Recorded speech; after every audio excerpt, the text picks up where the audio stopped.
देखो, आज पूरे देश के अंदर एक अराजकता का माहौल बन गया।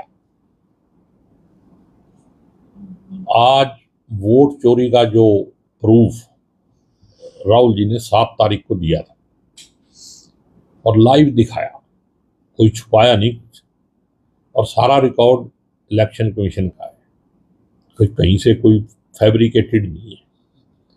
उसके ऊपर आज हरियाणा के इलेक्शन कमिश्नर ने नोटिस भी दिया है, और साथ में आज 300 के करीब एमपी पार्लियामेंट से इलेक्शन कमीशन के दफ्तर तक पैदल मार्च कर रहे थे।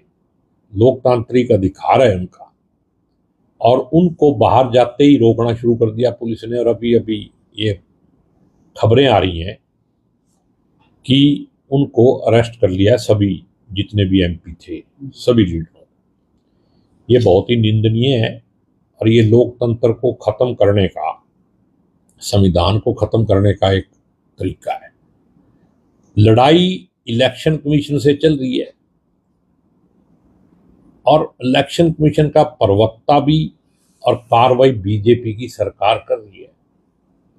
इसी से पता चलता है भी चोरी हुई है नहीं हुई है, किसको बेनिफिट हुआ है किसको नहीं हुआ है, पहुंच गया। चुनाव आयोग तो अब भी सबूत मांग रहे हैं। चुनाव आयोग कुछ भी करे, जनता को पता चल गया कि कहीं ना कहीं दाल में काला है। हम तो कह रहे हैं दाल ही काली है, लेकिन जनता भी समझ गई भी कहीं ना कहीं गड़बड़ तो जरूर है, वरना इलेक्शन कमीशन को भागने की जरूरत क्या है? सामने आगे जवाब देना। बीजेपी उसकी प्रवक्ता क्यों है? इलेक्शन कमीशन भी तो प्रेस कॉन्फ्रेंस करके जवाब दे सकता है। सूत्रों के हवाले से बीजेपी के प्रवक्ता बोलते हैं नेशनल टीवी, और वो उनको डिफेंड कर रहे हैं। इसी से सारा बात सिद्ध होती है। और तिरंगा यात्रा की तो बात यह है कि मैं कहता हूं भाई, आरएसएस और बीजेपी वाले अगर दिल से तिरंगे की इज्जत करने लग जाएं तो फिर देश में सुधार ही नहीं हो जाएगा। जो ये काम कर रहे हैं वो तिरंगे की इज्जत वाले तो नहीं है। जो इनके कार्यकलाप हैं वो तिरंगे वाले हैं। तिरंगा तो इस देश के अंदर एकता, एकजुटता और शांति का प्रतीक है।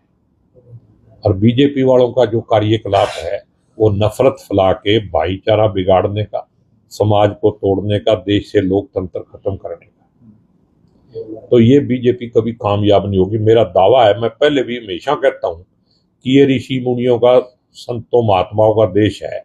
बीजेपी जैसे